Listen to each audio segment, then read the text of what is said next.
ನಾಳೆ ಬಾಗಲಕೋಟೆ ಬೈ ಎಲೆಕ್ಷನ್ನ ಫಲಿತಾಂಶ ಪ್ರಕಟವಾಗುತ್ತೆ. ಬಾಗಲಕೋಟೆಯಲ್ಲೂ ಕೂಡ ಸೋಲು ಗೆಲುವಿನ ಲೆಕ್ಕಾಚಾರ ಜೋರಾಗಿ ಸಾಗ್ತಾ ಇದೆ. ಕಾಂಗ್ರೆಸ್ನ ಉಮೇಶ್ ಮೇಟಿ ಗೆಲ್ತಾರಾ, ಬಿಜೆಪಿಯ ವೀರಣ್ಣ ಚರಂತಿಮಠ ಗೆಲ್ತಾರಾ?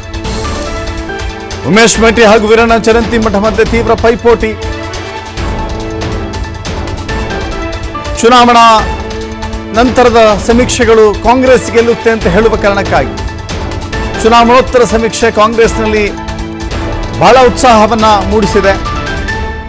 ಬಾಗಲಕೋಟೆಯಲ್ಲಿ 68.48% ಮತದಾನ.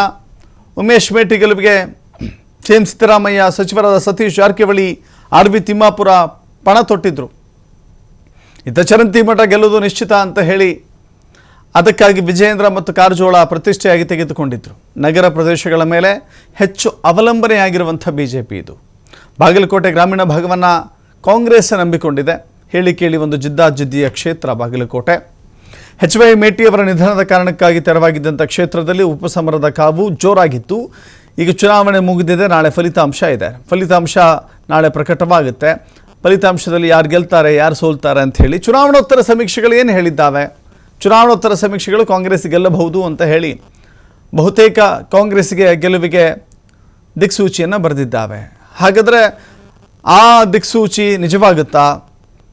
ಚುನಾವಣೋತ್ತರ ಸಮೀಕ್ಷೆಯ ಭವಿಷ್ಯ ಇಲ್ಲಿ ನಿಜವಾಗುತ್ತಾ ಅಥವಾ ತಲೆ ಕೆಳಗಾಗುತ್ತಾ ನೋಡಬೇಕಾಗಿದೆ. ಇಲ್ಲಿ ಕೇಳಿ, ನಗರ ಭಾಗದಲ್ಲಿ ಬಿಜೆಪಿ ಬಹಳ ಸ್ಟ್ರಾಂಗ್ ಆಗಿತ್ತು. ಗ್ರಾಮೀಣ ಭಾಗದಲ್ಲಿ ಕಾಂಗ್ರೆಸ್ ಬಹಳ ಸ್ಟ್ರಾಂಗ್ ಆಗಿತ್ತು. ಗ್ರಾಮೀಣ ಭಾಗದಲ್ಲಿ ಅತಿ ಹೆಚ್ಚು ಬಾರಿ ಮುಖ್ಯಮಂತ್ರಿಗಳು ಮಿಂಚಿನ ಸಂಚಾರದ ರೀತಿಯಲ್ಲಿ ಪ್ರಚಾರವನ್ನು ಮಾಡಿದರು. ಇನ್ನು ಯತೀಂದ್ರ ಸಿದ್ದರಾಮಯ್ಯ ಒಂದು 8 ರಿಂದ 10 ದಿನಗಳ ಕಾಲ ಕ್ಷೇತ್ರದಲ್ಲಿ ಬೀಡು ಬಿಟ್ಟಿದ್ದರು. ಹಳ್ಳಿಗೂ ತೆರಳಿದ್ದಾರೆ. ಇದೊಂದು ಪ್ರತಿಷ್ಠೆಯ ಕ್ಷೇತ್ರ, ಜಿದ್ದಾಜಿದ್ದಿಯ ಕ್ಷೇತ್ರ. ಹೀಗಾಗಿ ಕಾಂಗ್ರೆಸ್ಸಿಗೆ ವರವಾಗುವಂಥ ಆ ಎಲ್ಲ ಪ್ರಚಾರ ಕಾಂಗ್ರೆಸ್ಸಿಗೆ ವರವಾಗುವಂಥ ನಿಟ್ಟಿನಲ್ಲಿ ಕಾಣಿಸ್ತಾ ಇದೆ. ಬಟ್ ನಾವು ಹೇಳ್ತಾ ಇದ್ದೇವೆ ಅಷ್ಟೇ, ನಾಳೆ 12 ಗಂಟೆ ಒಳಗೆ ಒಂದು ಸ್ಪಷ್ಟ ಚಿತ್ರಣ ಸಿಗುತ್ತೆ.